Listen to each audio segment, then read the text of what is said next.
This time, our Northumberland journey takes an enchanting turn towards the historic market town of Alnwick. Established as a bustling market town in the 12th century, it served as a vital hub for trade and commerce, leaving its charming medieval streets today virtually untouched by modernisation. Steeped in centuries of history and the ancestral home of the Percy family for 700 years, Alnwick Castle will be a highlight of our visit. Each generation has left their unique mark on the castle, and we'll explore its grounds and uncover its captivating stories. Along the way, we'll uncover hidden gems like the original Keep Calm and Carry On poster that sparked a global phenomenon, housed in a quaint Victorian station bookshop. We'll also visit a historic hotel with an incredible maritime link to the sister ship of Titanic. Join us for a delightful tour of Alnwick and discover the magic that awaits you here.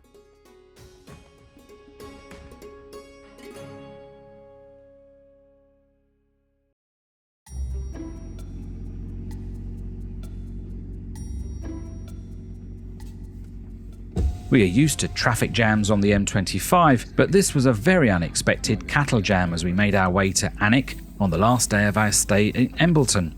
In these situations, just sit tight, turn your engine off, and let the lovely animals have right of way. Baby. Got to get very close.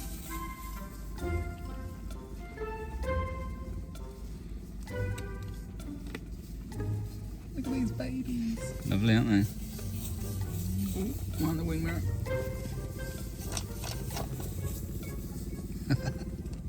That's cool. Look at this little one. Doesn't know what to do. Oh, did you hear us? No. What, on the wing mirror? Yeah. Bingo. Alnwick is one of Northumberland's most historic market towns, well preserved with no modern buildings and the traditional medieval architecture perfectly intact. We'll take a walk around the town later in the video, but first let's start our day just as we park the car at the Castle and Gardens car park. The charge is £3.50 for the day. Excellent, that's all done. Make your way down there, park up, exit gates bottom right hand corner. Thanks a lot. Cheers.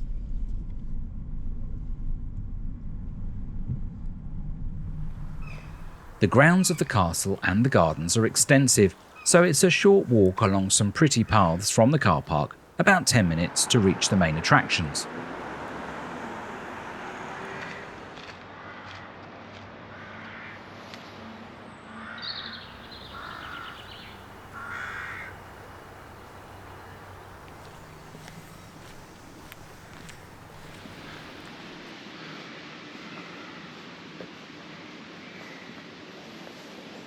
Now the castle and the gardens are actually two separate attractions, so we need two different tickets. And we've made a decision that we're not going to go into the gardens and concentrate on the castle, because if we do both together with two people, we're looking at nearly £80 plus the parking, so it's quite a lot. So we've made a decision today just to do one of the two, and we think the castle is more up our street as opposed to the gardens. The gardens open at 9 AM and are a captivating tapestry of horticultural artistry and imagination created in 2001. Its roots stretch back to 1750 when the first Duke of Northumberland established the first gardens. However, they fell into disrepair over time. In 1997, the Duchess of Northumberland spearheaded a spectacular redevelopment, transforming the gardens into one of Alnwick's premium attractions. Today, visitors are drawn to the stunning water cascade and the infamous Poison Garden, a locked enclosure housing some of the world's deadliest plants. You can even dine amongst the trees at the Treehouse restaurant, a unique experience with its wooden furniture and authentic treetop setting, or simply relax amongst the vibrant floral displays. We arrived around 9:30 in the morning and didn't realise you cannot walk up close to the castle until the gates open at 10 AM. You're kept well back around the garden centre and the gift shop. So we passed the time having a look around, which I guess is what they want you to do.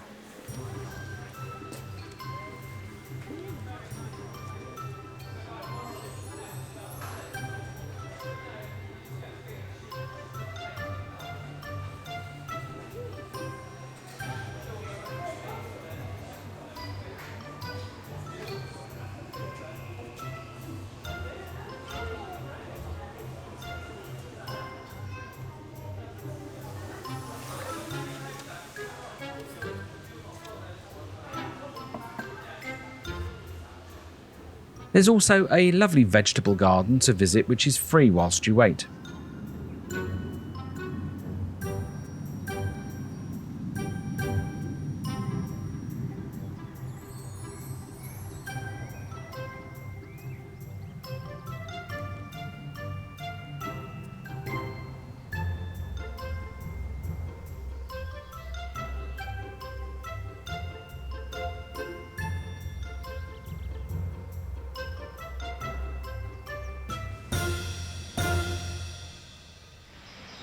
We hadn't pre-booked, so we're held up slightly to buy a ticket.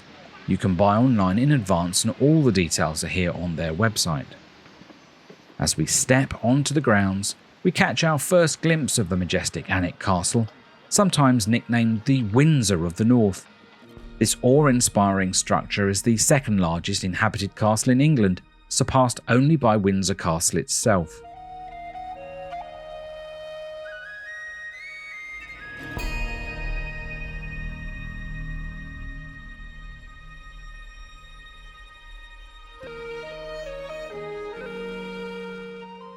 It stands as a magnificent example of medieval power and grandeur in northern England, with its origins dating back to the 11th century, when construction began under the Norman de Vesey family. However, it's the Percy family whose history is deeply entwined with the castle, now for over 700 years. Throughout its long history, Alnwick Castle has played many roles. It has served as a strategic military outpost, a centre of learning as a teaching college, a safe haven for evacuees during times of conflict, and a captivating backdrop for film productions, and most importantly, a cherished family home for generations.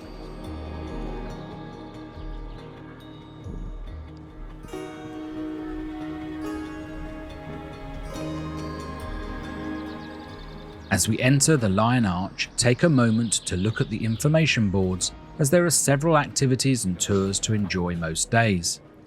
A film tour, historical grounds walk and talk, and broomstick training are also free as part of your entry ticket. Some of these tours require you to book a time slot, so refer to the website for details.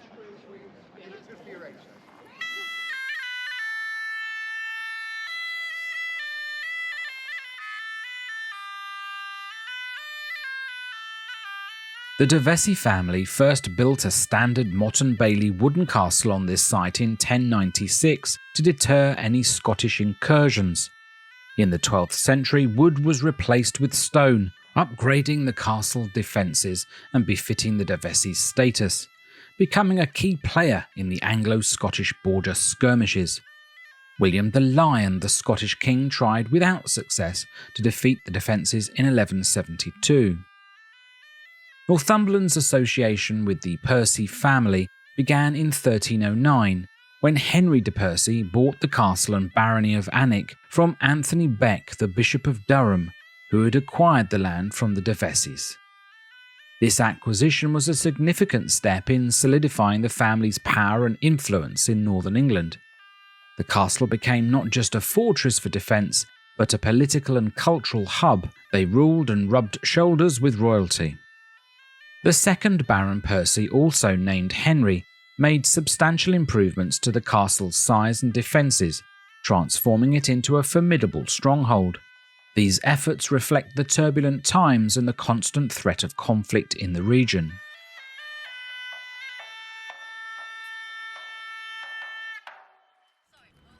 Among the notable figures of the Percy family during this era was Harry Hotspur, born within the castle walls. The eldest son of the first Earl of Northumberland, Henry Percy, and his wife Margaret Neville. His grandmother Mary Plantagenet was granddaughter of the ruthless King Henry III. Harry embodied the family's spirit of courage and ambition, and he gained renown for his military prowess against the Scots, leading daring raids and earning a reputation as a fearless warrior. His nickname Hotspur, a tribute to his speed on the battlefield and readiness to attack. Whilst his specific activities at Alnwick during the 1300s remain somewhat elusive, it's clear that the castle played a vital role in shaping his character and his destiny. However, his life was tragically cut short in 1403 during a battle with the King of Shrewsbury, taking an arrow in the face and dying aged 39. Hotspur's legacy as a bold and charismatic leader lived on. Shakespeare further immortalised him as a character in his play Henry IV, and he shares the name with Tottenham Hotspur Football Club, as Percy descendants owned land in the neighbourhood of the club's first ground. A statue of him was unveiled by the current Duke of Northumberland in the Alnwick Town Centre in 2010.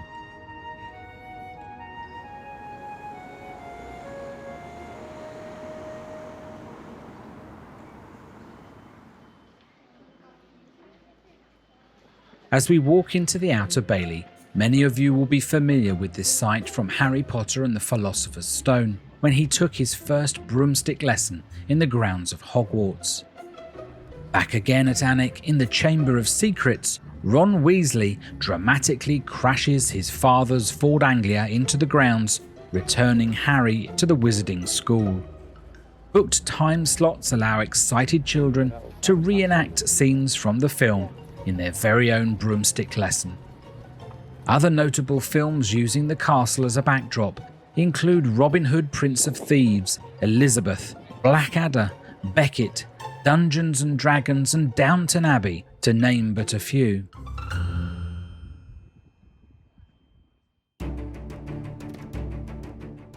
The 15th century proved to be a tumultuous period for the Percys, marked by both triumphs and tribulations, embroiled in a series of rebellions against the crown.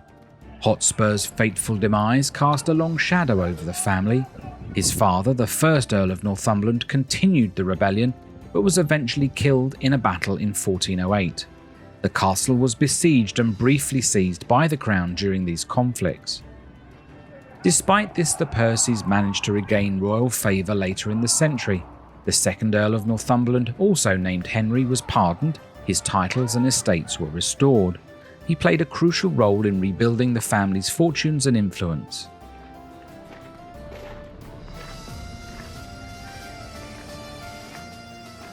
The 6th Earl was primarily remembered as the betrothed of Anne Boleyn, whom he was forced to give up before she became involved with and later married to King Henry VIII.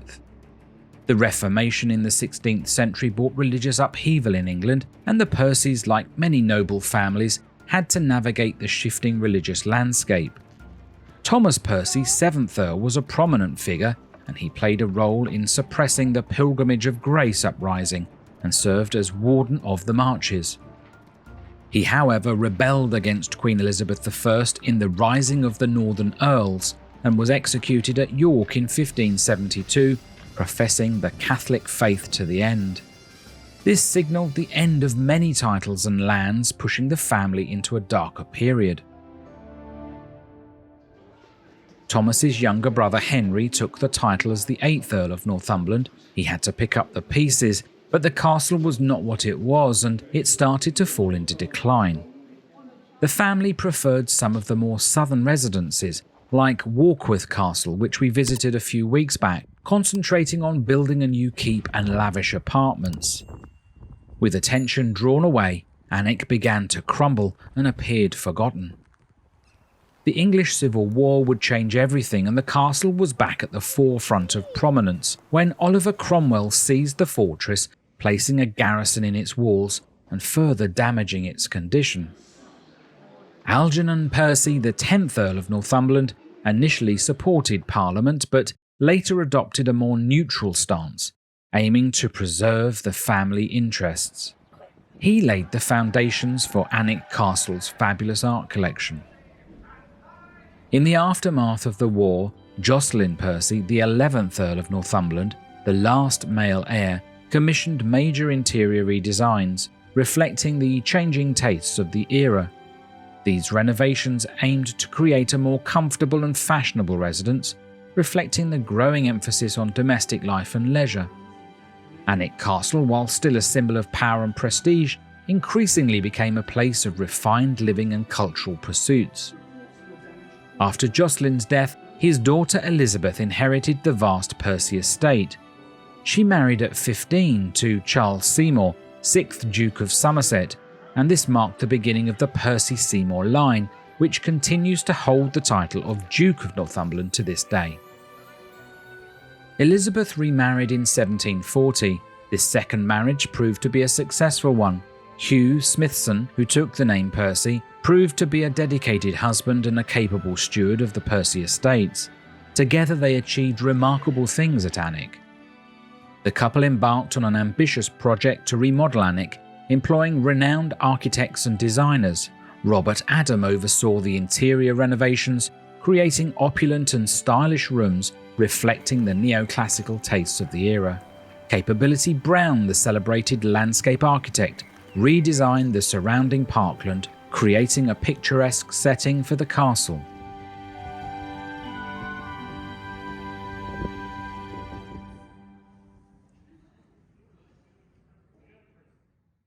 So we've just been into the Duke and Duchess of Northumberland's staterooms, and unfortunately there's no filming of any kind in there, so we can't show you what it was like, but some of the rooms, the decoration is quite incredible. The furniture, the ceilings, everything quite amazing. So certainly something really to enjoy when you come here. They open about 10:30 till 4:30 each day, and we've gone in early just to make sure, because it is going to be a busy day here.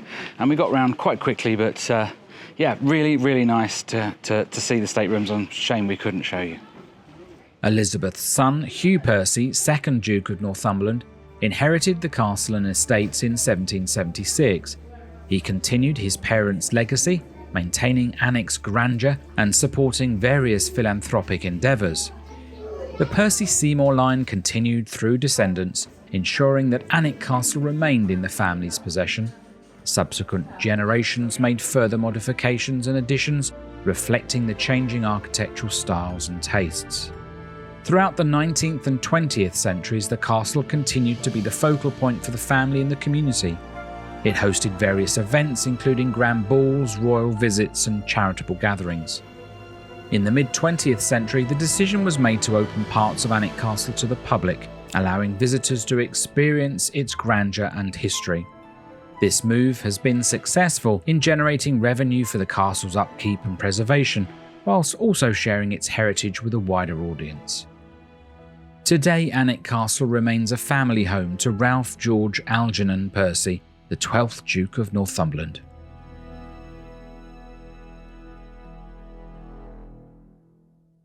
We exit the castle at its original entrance, the Barbican. Completed in 1475, the Percy coats of arms, a lion, were placed on the outer gateway by the 4th Earl of Northumberland. Leaving the castle behind, there is much to see in this historic town, so let's take a stroll around. Across the road is Bailiff Gate, originally called Bailey Gate, and a short walk up the road brings us to the Bailiff Gate Museum and Gallery, which is run by volunteers and occupies the former Roman Catholic Church of St Mary, dating from 1836. It showcases 10,000 years of the region's past through diverse collections and interactive exhibitions. You're not going to pay a visit, but you can find out more information here should you wish to. Bailiff Gate is one of the original routes in and out of the town and was developed to provide accommodation for the people needed to serve the castle.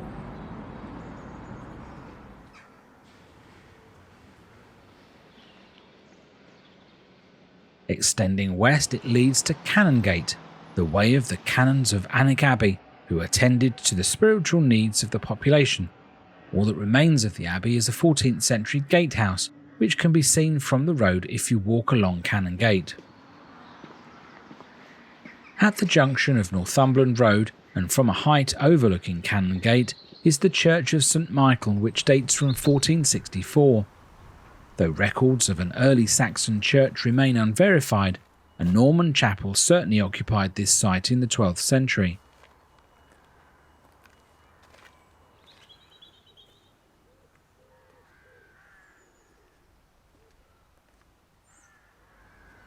The current church structure predominantly dates from the 15th century, a period of extensive rebuilding following Scottish raids.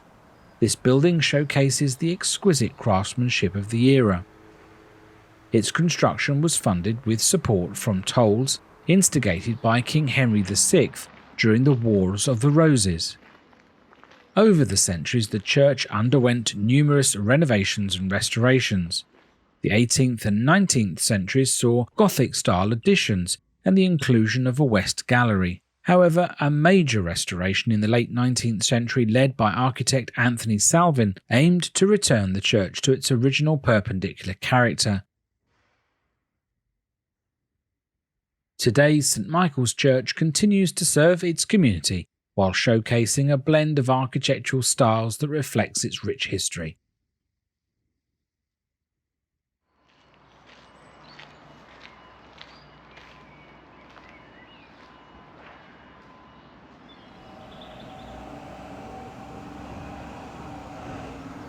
Like Bailiff Gate, Northumberland Street's origins trace back to the medieval establishment of Alnwick Castle. It likely served as a vital thoroughfare connecting the castle to the town's central marketplace and other key areas. In its early days, it was lined with timber-framed and thatched houses, housing tradespeople and merchants who served the castle and the community. The end of border warfare in the 17th century led to a shift in focus from defence to commerce, prompting development and new construction along the street. By the 18th and 19th centuries, the street showcased a mix of architectural styles, from Georgian townhouses to Victorian commercial buildings, reflecting the town's prosperity and evolving tastes.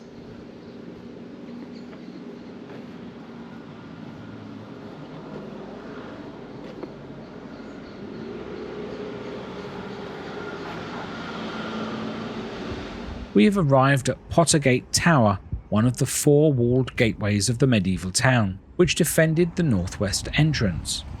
Whilst the defensive walls are gone, the tower still stands, well, the rebuilt version. The tower was rebuilt in 1768 to a design by Mr. Henry Bell. It used to have a crowned spire, which was removed in 1812. I'm going to surmise that the name comes from potters who practiced their craft in the area of the castle and townfolk during medieval times.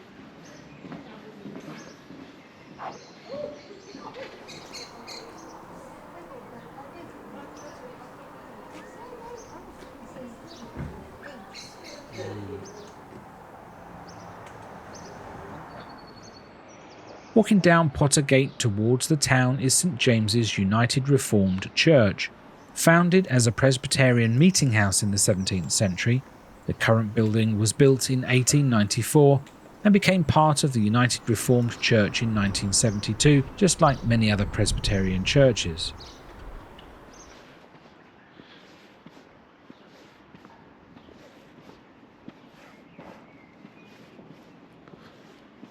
Pottergate Green is a lovely open space for locals and visitors to admire the statue of Harry Hotspur we spoke of earlier, and a rather good-looking cherry tree.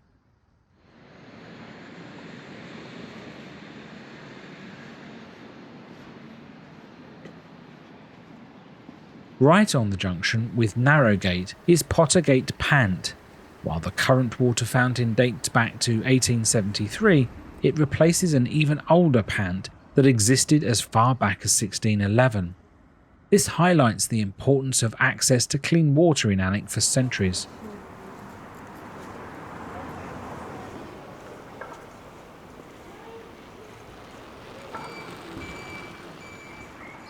Directly across the road is Bow Alley. The name Bow Alley derives from a stream that once flowed through the area, providing water for the town people. The Burns curved path likely inspired the name.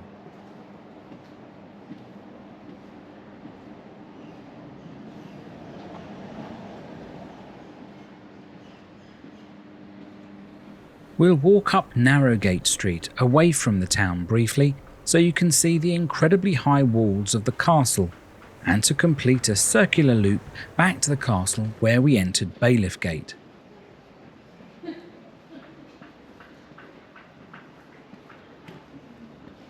The Great North Road was the main highway between England and Scotland from medieval times until the 20th century. It became a coaching route used by the mail coaches travelling between London, York and Edinburgh. Annick's position along this famous route made it a vital staging post for travellers and trade throughout history. The town flourished due to this traffic, with numerous coaching inns providing lodgings and refreshments. This bustling activity spurred economic growth and shaped Annick's development. In what was once the narrowest part of the Great North Road, there are more old houses and 2 inns with historic connections. The Oldie Cross has a shield set upside down on the wall, carrying the coat of arms of the Vesey family. It's now known as Dirty Bottles. The legend is explained on a plaque in the window as a warning. These here bottles have remained untouched since 1725, when the then landlord dropped down dead after touching them. His wife proclaimed them cursed, and they have remained locked in this window ever since for the protection of those who pass by, although other eerie things still continue within.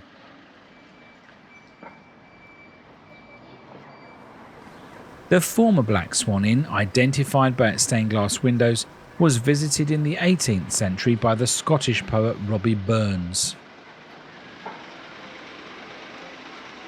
Annick's town centre, with its charming mix of quaint boutiques, traditional tea rooms and inviting pubs, exudes a warm and welcoming atmosphere.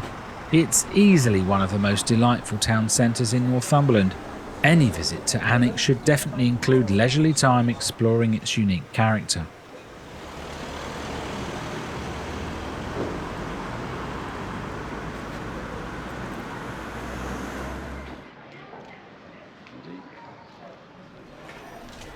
Where the street begins to widen into Bondgate within, you'll find one of Annick's oldest houses. The 15th century former almshouses are distinguished by a plaque bearing the Percy family crest with its lion, alongside the crossed croziers symbolising the 15th century abbots.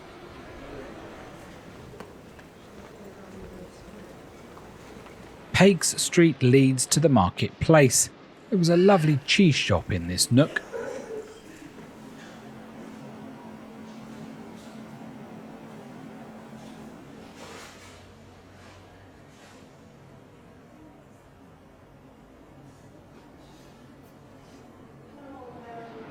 Marketplace was originally probably just a grassy patch of land with traders' stalls, which were later replaced by small buildings. A horse market took place on the hill nearby, as did a corn market. Fish and meat were sold around the square on what is now known as Market Street, which is behind this building, the Butcher's Shambles, a place for slaughtering, hanging and selling meat, and probably not a very pleasant place to be back in the day. The 18th century shambles was replaced in 1826 by the Northumberland Hall, with its assembly rooms above and open arcades running along the north and south sides, which today house a few retail units and toilets. In 1297, Edward I granted a charter for a weekly Saturday market and an annual week-long fair. The Market Cross is still a prominent symbol of the town's historical significance. It served various purposes throughout history, a place where official proclamations were made, disputes were settled, and most importantly, markets were held. The site of the present town hall originally housed a 16th century brew house established by the Earl of Northumberland, and it was also a toll booth. Market Place is a bustling hub of activity on market days, which is every Thursday and Saturday, when it comes alive with stalls offering fresh local produce, crafts and artisan goods. Crossing over the road, I just want to show you this beautiful townhouse at number 1 Clayport Street, the home of a successful merchant in its day.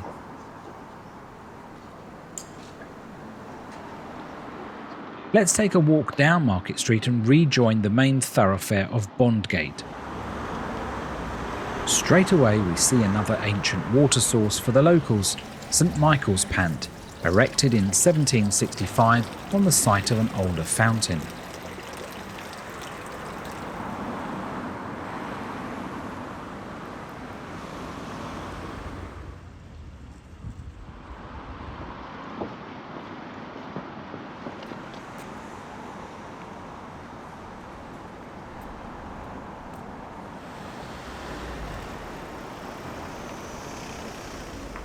Further down the road is the Corn Exchange Lane, and as we take the steps, I'm going to assume that the abandoned building was the exchange.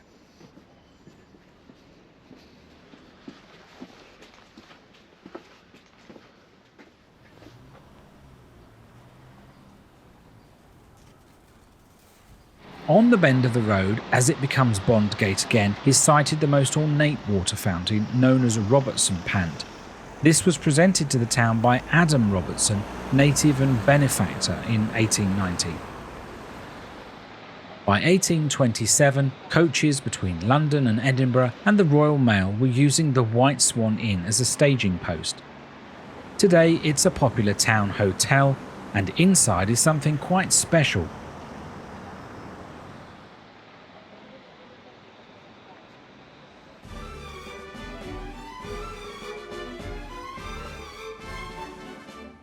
We find ourselves standing in the Grand Olympic Suite, surrounded by history. The original panelling, mirrors, ornate ceiling, and even the stained glass windows whisper tales of a bygone era. These precious artifacts were salvaged from the RMS Olympic, the magnificent sister ship of the ill-fated RMS Titanic. The Olympic launched in 1911, sailed the seas a year before her sister's tragic maiden voyage, served faithfully, and even underwent a conversion to oil-filled engines in 1920. However, the advent of the luxurious Queen Mary and Queen Elizabeth rendered the Olympic uneconomical, leading to her retirement in 1935 and eventual scrap in 1937. This unfortunate event, however, provided much-needed work for struggling Scottish shipyards during the Great Depression. Before the Olympic was completely dismantled, many of her exquisite fittings and artworks were auctioned off. The then owner of the White Swan Hotel, recognising a unique opportunity, purchased the Olympic's entire first-class dining room. With meticulous care, it was transported and painstakingly reconstructed within the hotel, preserving its original splendour.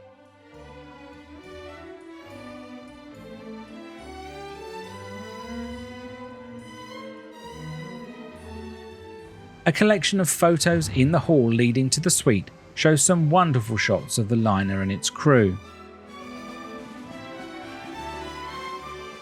Today you can hire the venue for that special occasion. What a wonderful find in this medieval town.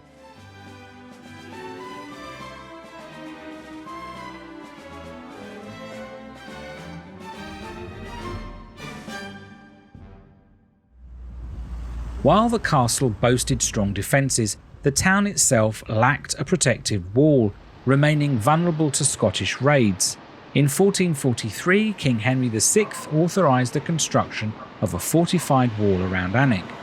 However, financial constraints hindered progress, and the exact completion date of the walls and its 4 towers remained shrouded in uncertainty.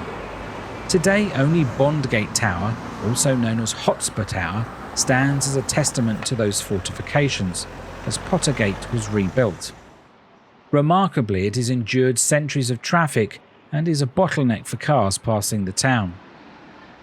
As we walk under the arch, Bondgate Within changes its name to Bondgate Without, I guess to do with being outside the fortified walls.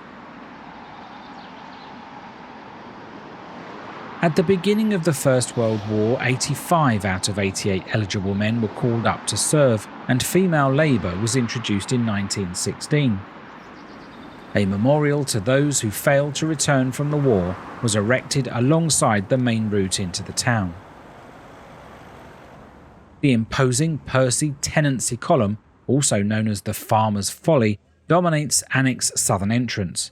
Built in 1816, this monument, topped with the iconic Percy Lion, was allegedly erected by grateful tenants after the second Duke lowered their rent during an agricultural depression.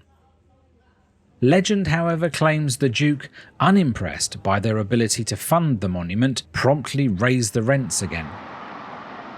The column stands beside the former Alnwick railway station of 1887 and has now been transformed into the beloved Barter Books bookstore since 1991.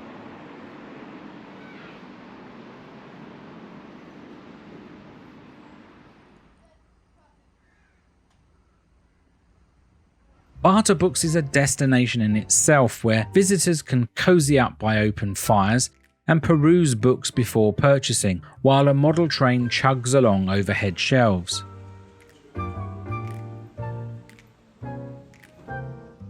With its unique blend of traditional charm and quirky features, including a station buffet, ice cream parlour and the model railway, it offers a warm and inviting atmosphere for book lovers of all ages. In 2000, an original Keep Calm and Carry On poster used in wartime propaganda was uncovered in the bookshop. In 2005, they launched a print run of the iconic Keep Calm posters, sparking a global phenomenon and cementing its place in popular culture. If you need to pop to the toilet, you can see the original poster hanging on the wall.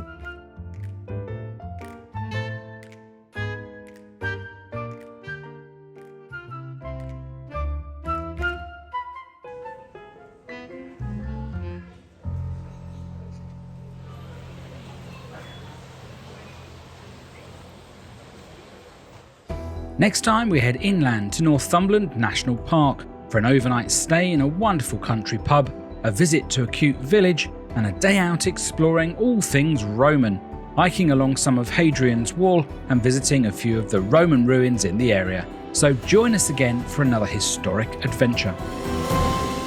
Well, the heavens have opened again. We seem to have a lot of bad luck with the rain on this trip, but that's it from Alnwick. Hope you enjoyed the tour of the castle and looking around the town with us today. We're lucky to get through it just before it rains, really. Thanks so much for watching. There's lots more to come from the series of Northumberland. And also check out our other playlists. We've been to North Wales, Yorkshire, all over the place, so there's lots to see. So thanks for joining us. Do subscribe. Join us again on the next video. Thank you.